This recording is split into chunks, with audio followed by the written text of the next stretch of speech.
Sidang media yang diadakan pada kali ini adalah untuk menyampaikan maklumat berkaitan dengan pengoperasian dan penugasan yang akan dijalankan khususnya kepada pematuhan dan penguatkuasaan SOP Fasa 4 di bawah pentadbiran Ibu Pejabat Polis Daerah Dan Wangi.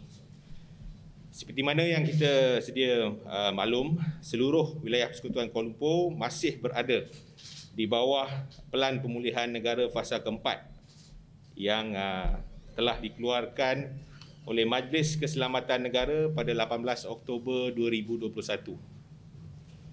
Pihak polis ingin mengingatkan kepada orang ramai agar sentiasa mematuhi SOP bagi mengawal penularan jangkitan COVID-19 di wilayah Persekutuan Kuala Lumpur khususnya.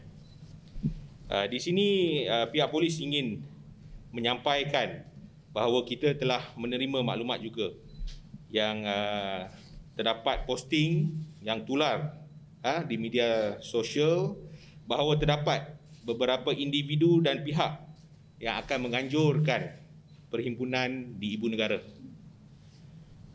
Jadi perhimpunan ini jelas melanggar undang-undang yang berkuat kuasa, iaitu Peraturan 9 Larangan Berarak dan Peraturan 10 Kawalan Berhimpun di bawah Peraturan Pencegahan dan Pengawalan Penyakit Berjangkit. Itu langkah-langkah di dalam kawasan tempatan jangkitan Pelan Pemulihan Negara 2021. Pihak polis tidak menerima setakat ini sebarang pemberitahuan ataupun notis pemakluman berkaitan perhimpunan dari mana-mana individu ataupun pihak seperti yang telah digariskan dalam Akta Perhimpunan Aman 2012 yang mana pihak penganjur perlu memaklumkan kepada pihak polis. Justru bagi memastikan keselamatan orang ramai dan ketenteraman awam.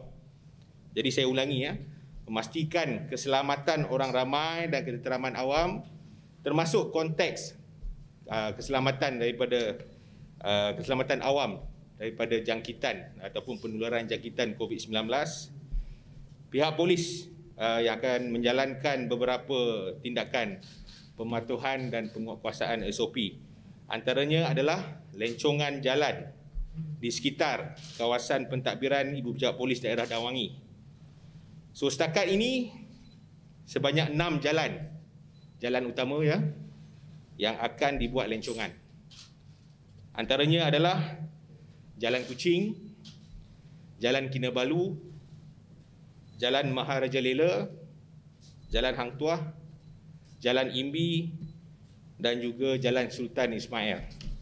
So ini adalah 6 jalan utama di bawah pentadbiran Ibu Pejabat Polis Daerah Dan Wangi yang akan terlibat di dalam pelaksanaan penugasan kita, dan kita akan membuat lencongan kepada jalan-jalan utama ini. So lencongan ini akan bermula pada jam 7 pagi pada 22 Januari 2022 dan sehingga selesai penugasan penguatkuasaan SOP pematuhan SOP PPN fasa keempat ini. Selain daripada lencongan jalan, pihak pengoperasian stesen MRT, LRT, monorail dan juga KTM akan membuat penghentian sementara pengoperasian bagi beberapa stesen utama di dalam kawasan pentadbiran Ibu Pejabat Polis Daerah Dan Wangi. Ini adalah senarai stesen saya akan nyatakan di sini. Bagi LRT Ampang Line dan Seri Petaling, stesen yang terlibat adalah stesen Pudu, stesen Hang Tuah, stesen Masjid Jamik, stesen Plaza Rakyat, stesen Bandaraya dan stesen Sultan Sulaiman. Bagi LRT Kelana Jaya, stesen yang terlibat adalah Kampung Baru, Dan Wangi, Masjid Jamik dan Pasar Seni. Dan bagi MRT laluan Sungai Buloh Kajang, stesen yang terlibat adalah Bukit Bintang, Merdeka, Pasar Seni Dan bagi monorail, stesen yang terlibat adalah Medan Tuanku, Bukit Nanas, Raja Chulan, Bukit Bintang, Imbi, Hang Tuah, Maharaja Lela, Tun Sambatan dan KL Central. Dan yang terakhir adalah KTM.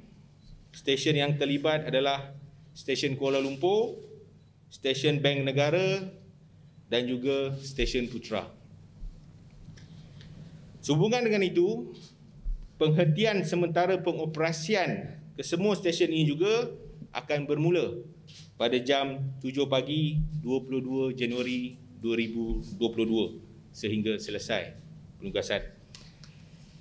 Di sini saya ingin mengambil kesempatan untuk menasihatkan orang ramai yang mempunyai sebarang urusan, terutamanya di Bandaraya Kuala Lumpur yang melibatkan dengan kawasan pentadbiran Ibu Bujang Polis Daerah Dawangi ini, supaya merancang perjalanan dan urusan masing-masing, terutamanya yang melibatkan laluan yang terlibat yang seperti saya nyatakan tadi, dan juga memastikan perancangan masa orang ramai adalah sesuai supaya tidak mengganggu aktiviti ataupun tindakan-tindakan harian lah, ya, aktiviti harian yang perlu dijalankan. Untuk makluman semua juga, mahkamah telah mengeluarkan perintah untuk menghalang mana-mana pihak bagi mengadakan sebarang perhimpunan di 3 lokasi, iaitu Dataran Merdeka, Sogo dan Masjid Jamik. So kita telah terima perintah daripada mahkamah untuk menghalang sebarang perhimpunan ini, ya. So selain daripada itu, pihak polis menasihati orang ramai untuk tidak menyertai sebarang aktiviti yang melanggar undang-undang serta SOP yang sedang berkuat kuasa. Ini demi menjaga keselamatan dan ketenteraman awam serta kesihatan umum. Semua lapisan masyarakat harus memahami betapa pentingnya untuk kita bersama-sama mematuhi SOP Pelan Pemulihan Negara Fasa keempat ini. Sentiasa memakai pelitup muka, menjaga penjarakan dan elakkan, ya, berada di dalam kelompok yang ramai agar bersama-samalah kita dapat mengurangkan kadar jangkitan COVID-19 ini. Sehubungan dengan itu, pihak polis dengan tegas di sini menyatakan tidak akan bertolak ansur dengan mana-mana pihak yang dikesan masih berdegil untuk menganjurkan atau menyertai sebarang perhimpunan, dan pihak polis tidak akan teragak-agak akan mengambil tindakan tegas di dalam perkara ini. Sekian. Terima kasih. Okey, saya buka kepada sebarang soalan. Pada 20 Januari 2022, iaitu semalam, malam.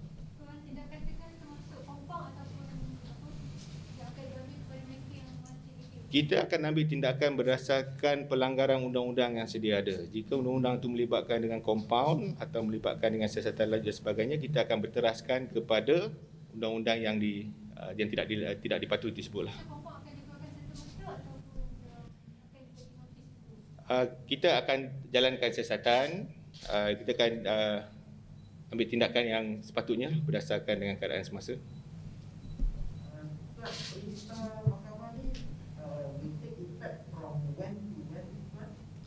Kalau efek dia bermula daripada esok sehingga 7 hari berikutnya.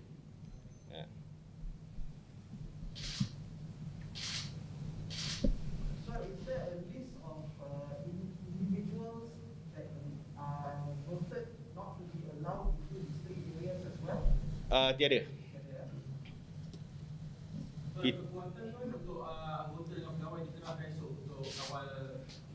Okey, kekuatan berdasarkan perancangan yang kita telah buat bagi tugas ini, pematuhan dan penguasaan SOP adalah seramai 1,010 orang. Jangkaan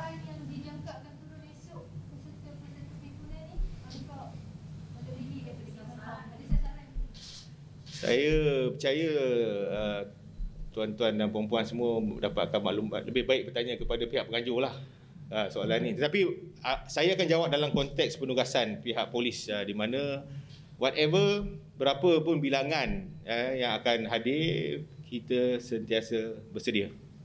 Ya.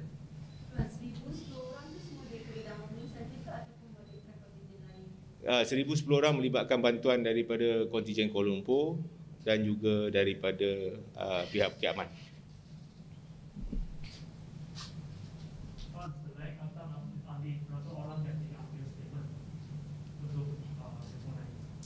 Untuk perhimpunan.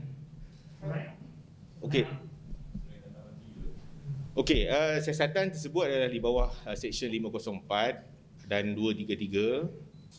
Setakat ini 16 ya. 16 orang telah pun dirakam percakapan dan tindakan untuk melengkapkan kertas siasatan sedang dijalankan dan seterusnya ke proses untuk merujuk kepada timbalan pendakwa raya. Termasuk penganjur tu ada? 16 tu termasuk penganjur? Penganjur kita tak kena pasti sebab tiada permohonan. Kan 16 tu ada BPM, ada ahli politik ke ataupun ni yang dipanggil? Yang 16 orang yang dirakam percakapan tu? Setakat ni ada 5. Ya. Ya. 5. Nanti esok kalau ada orang berkumpul di kawasan-kawasan tersebut, polis akan ambil tindakan untuk beri arahan kepada mereka untuk bersurai untuk keluar daripada tempat. Ya, kita akan memberi nasihat supaya bersurai. Jika tidak, kita akan mengambil tindakan mengikut berlandaskan undang-undang lah. Ya. Tuan, antara 5 ahli politik yang dipanggil ni, is Datuk Seri Anwar Ibrahim one of them? Tiada. Tuan tak boleh namakan ke 5 orang ni? Setakat ni siasatan masih lagi berjalan. Tidak ada kesesuaian lagi lah. Kita akan maklum daripada perkembangan siasatan yang kita jalankan.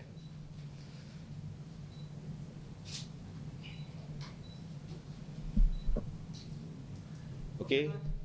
Dan terima kasih semua. Saya harapkan perkara ni dapat diwawarkan kepada orang ramai lah supaya semua sedia maklum yang akan ada lecongan dan penutupan pengoperasian inilah saya harapkan daripada saudara dan saudari rakan-rakan media yang ada pada petang ini. Tuan, anggota media yang nak buat liputan tu Awak tak minta kebenaran nak Tuan? masuk Bawa pas ni. yang bawa motor Bawa, bawa, Menjepas dan boleh masuk ke? dia palet. tak apa, bawa pas. Kita akan lihat bagaimana lah. Tuan, esok Tuan akan bagi kenyataan juga kan? Boleh Saya kita tengok lihat macam mana lah. Sama ada siaran media saya akan keluarkan ataupun PC. Kita lihat. Okey. Okey. Yes. Ada. Kita akan publish nanti. Okey, terima kasih.